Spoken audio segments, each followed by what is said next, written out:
जय हिंद, वंदे मातरम, जय अखम। नमस्कार दोस्तों, मैं हूं Saurabh Jyoti Roy. Welcome to my channel SJR। आज मेरे साथ है mister Dev from Dev stocks. इस तिरंगे के खातिर ना जाने कितने वीर पुत्रों ने अपना प्राण आहुति दिया। इस तिरंगे को बचाने के लिए आज भी हमारा जवान बॉर्डर पे लड़ रहा है, मर रहा है। और इसी तिरंगे को एक पुलिस अधिकारी ने अपने घर में डाइनिंग क्लॉथ के हिसाब से इस्तेमाल किया गया। तो आज हम उसी के ऊपर बात करने वाले हैं। तो आइए शुरू करते हैं आज का वीडियो। इसके बारे में मिस्टर देव आप अपना विचार प्रकट कीजिए। तो पहली बात तो ये है कि ये घटना हुआ है ईद के दिन पे, ठीक है। तो बहुत से लोग बोलेंगे कि ये ईद के दिन पे ही क्यों हुआ, या फिर बहुत से लोग ये भी बोलेंगे कि नहीं नहीं ये धर्म को लेके बात चल रहा है वगैरह वगैरह। बट यहाँ पे सिर्फ धर्म को लेके बात नहीं आ रहा है, यहाँ पे हम लोग को देखना पड़ेगा कि किया किसने है।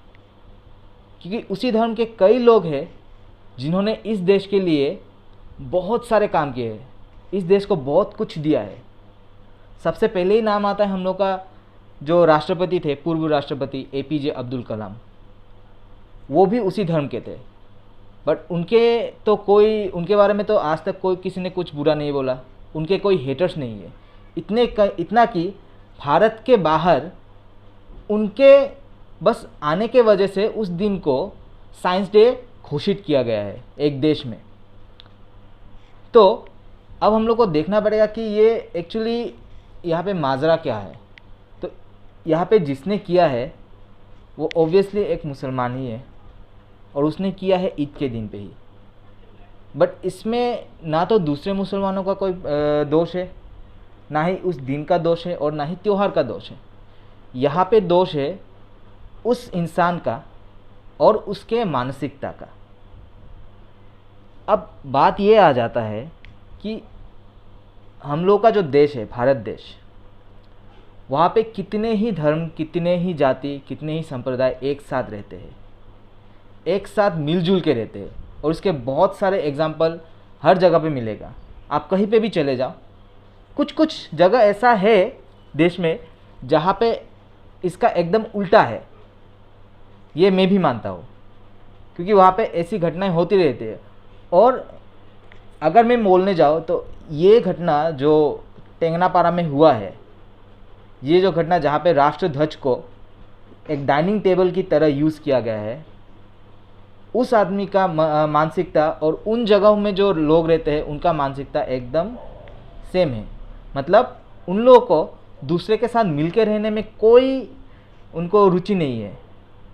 उनको क्या है, उनको बस दिखाना है कि हम लोग को कोई फ़र्क नहीं पड़ता, ठीक है। तो अब होता क्या है, देखिए, अगर मैं बोलने जाऊँ तो मेरे जो जिगरी दोस्त है, सिर्फ एक नहीं कई जिगरी दोस्त, वो खुद मुसलमान है, खुद उसी धर्म के हैं।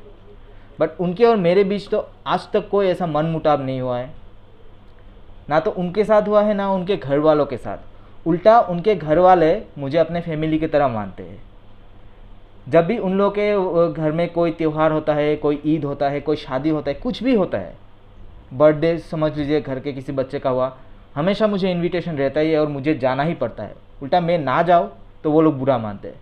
उसी तरह से हम लोग के घर में भी अगर नवरात्रि हो या फिर कोई पार्टी हो, समझ लो, मतलब घर में कोई पूजा चल रहा हो, किसी का शादी हो, तो उन लोगों को भी इनविटेशन रहता है हम लोग के घर में। तो ना तो उन लोग के घर वालों को कभी मेरे घर वालों से प्रॉब्लम हुआ इन वजह से, ना ही मेरे घर वालों को कभी उन लोगों के घर वालों से कोई प्रॉब्लम हुआ है कि नहीं। तो अगर हम लोग ऐसे रह सकते हैं तो ये जिसने किया वो लोग क्यों नहीं रह पा रहे?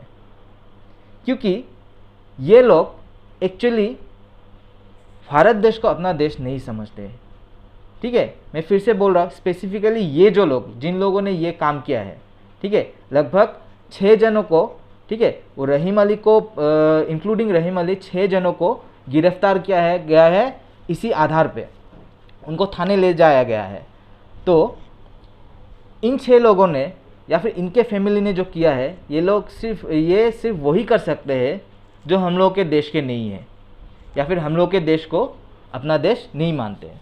और ये वही लोग हैं जो जो कांटों के तारों के नीचे से दूसरे देश से हम लोग के देश में आते हैं और यहाँ पे आके यही के नमक खा के इसी देश को अपने पैर की धूल समझते हैं।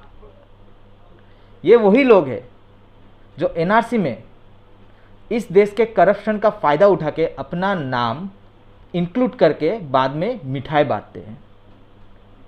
इन लोगों को कोई फ़र्क नहीं पड़ता है कोई जिए कोई मरे, चाहे वो इस देश के हिंदू हो, सिख हो, क्रिश्चियन हो या फिर इसी देश के मुसलमान हो। ठीक है, मतलब उन लोगों को इस देश के मुसलमानों से भी कोई फ़र्क नहीं पड़ता वो लोग जिए या मरे, क्योंकि इन लोगों को सिर्फ खुद से फ़र्क पड़ता है और खुद के मानसिकता से फ़र्क पड़ता है। ये लोग आते हैं बाहर से, हम लोग के यहाँ पे आते हैं और करप्शन का फ़ायदा उठा के अपना नाम यहाँ पे दिखा देते हम लोग तो यही के हैं, 50 सालों से है यहाँ पे, 70 सालों से, 25 सालों से है, हम लोग यहीं पे है। बट पीठ पीछे यही लोग हैं जो इस देश की बुराई करते हैं और पाकिस्तान जैसे देशों की जय जयकार करते हैं। ज़्यादातर लोग, सबको तो पता ही होगा, ज़्यादातर लोग कहाँ से आते हैं यहाँ का, बांग्लादेश से, जिनको हम लोग बांग्लादेशी भी बोलते हैं। और उन्हीं लोगों को, जो लोग मतलब इस देश के नहीं है बट यहाँ पे रह रहे, उनको डी वोटर के हिसाब से भी इंक्लूड किया जाता है, मतलब वो यहाँ के हैं नहीं। ठीक है, तो यही लोग आते हैं जो इस देश के जो शांति है, जो अलग अलग संप्रदाय, अलग अलग धर्मों के बीच में जो शांति है, उसको तोड़ने का कोशिश करते हैं ऐसा काम करके। वरना खुद सोचिए, ईद जैसे पावन जो पर्व होता है, ये एक बहुत पवित्र दिन है मुसलमानों के लिए, है कि नहीं। और क्योंकि वो लोग भी इंसान है, हम लोग भी इंसान है, तो उन लोगों को भी ये सोच, ये धारणा उन लोगों का रहता है कि ये पावन दिन है, इन दिनों में हम लोगों को कुछ गलत नहीं करना है।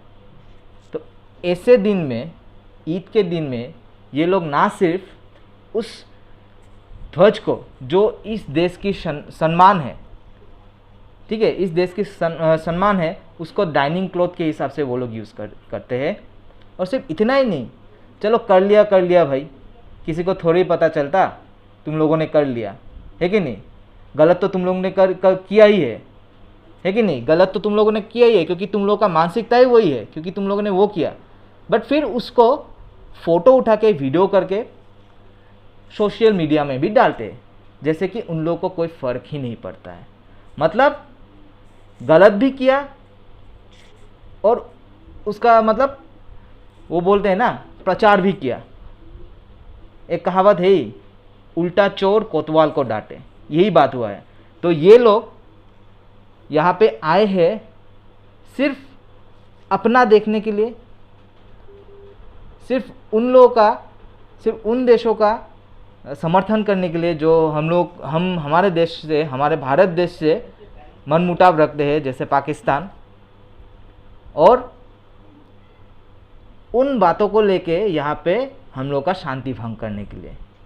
तो ये लोग यहाँ पे है सिर्फ और सिर्फ हमारे देश में जो शांति बना हुआ है, अलग अलग धर्म, अलग अलग संप्रदायों के बीच में, उसको ख़राब करने के लिए, और यहाँ के जो मुसलमान हैं उनका नाम बदनाम करने के लिए। क्योंकि वैसे ही देश भर के, सिर्फ देश भर के नहीं, दुनिया भर के लोग ऐसे ही इस धर्म के नाम के ऊपर बहुत टिप्पणी मारते रहते हैं। ये सबको पता है, ये कोई छुपा हुआ बात नहीं है। क्यों? क्योंकि अगर कोई आतंकवादी का बात बोलता है तो सीधा सीधी हम लोग का नाम आता है, हम लोग का पाकिस्तान का। पाकिस्तान में कौन रहता है? मुसलमान। तो आज तक किसी इंसान ने, या फिर मुझे कहीं पे भी सुनने को नहीं मिला कि किसी ने भी हमारे देश के मुसलमान को आतंकवादी बोला। आप खुद ही बोलिए, आपको कभी कहीं से यहाँ पे ये बात सुनने को मिला है, ऐसा कुछ बात? जी नहीं, मैंने आज तक ऐसा नहीं सुना। तो यही बात है। तो बात ये होता है कि ये सिर्फ धर्म के हिसाब से नहीं है, ये लोगों के मानसिकता के हिसाब से है। वरना खुद ही सोचे कि पाकिस्तान के लोगों को, ठीक है, पाकिस्तान के मुसलमानों को क्यों आतंकवादी बोला जाता है और भारत के मुसलमानों को क्यों आतंकवादी बोला नहीं जाता है। उल्टा यहाँ पे हमारे देश को, हमारे देश के मान सम्मान को बचाने के लिए जितने भी जवान मरे हैं, वहाँ पे सिर्फ एक ही धर्म के आदमी नहीं है, सिर्फ हिंदू या फिर सिख या फिर क्रिश्चियन ऐसे नहीं है, वहाँ पे मुसलमान भी थे। बहुत से ऐसे सिपाही हैं जो मुसलमान थे और उनका नाम भी बहुत शान से लिया जाता है क्योंकि उन्होंने अपना प्राण गंवाया है इस देश के लिए। तो अगर हम लोग के देश में पहले से ही इतना शांति है तो ये लोग कहाँ से निकल के आते हैं। और मुझे एक बात नहीं समझ में नहीं आता कि चलो तुम लोगों का मानसिकता ये है, तुम लोग ये करते हो, पर इसको दुनिया के आगे दिखाने का क्या ज़रूरत है? इससे क्या मतलब प्रूफ करना चाहते हैं ये लोग कि ये लोग मतलब पैदाइशी मूर्ख है या फिर इन लोगों को कोई फ़र्क नहीं पड़ता? क्योंकि वो एक पुलिस ऑफिसर है, सीधा सीधी बात है, वो एक पुलिस ऑफिसर है। तो बिना डिग्री बिना क्वालिफिकेशन को तो उनको नौकरी नहीं मिला होगा, मतलब वो पढ़े लिखे, अच्छे से पढ़े लिखे हुए है कि नहीं? और घर में अगर मतलब कोई इस मानसिकता का है भी तो उनको ये समझाना चाहिए था कि ऐसा नहीं करते, हम लोग इसी देश के हैं, हम लोग को इस देश का सम्मान करना चाहिए, इस देश का जो हम लोग का राष्ट्रीय ध्वज है उसका सम्मान करना चाहिए। बट नहीं, वो भी उसी में लग गए। तो ऐसे लोगों को हम लोग बोलते हैं एडुकेटेड फूल, मतलब पढ़े लिखे मूर्ख, जो इसी देश का नमक खाते हैं और नमक हरामी करते हैं। ऐसे लोगों को, ठीक है, ऐसे लोगों को अगर बोलने जाओ तो कड़ी से कड़ी सज़ा देनी चाहिए। मैं ये नहीं बोल रहा हूँ कि आप लोग हिंसा में जाओ, क्योंकि हम लोग का देश कानून में चलने वाला देश है। यहाँ पे हम लोग कभी भी कोई भी मामला अपने हाथों में नहीं लेते सज़ा देने के लिए, क्योंकि हमारे देश में एक संविधान है, एक कानून है जिसके तहत किसी भी देशद्रोही या फिर किसी भी जुर्म करने वालों को एक सज़ा दी जाती है।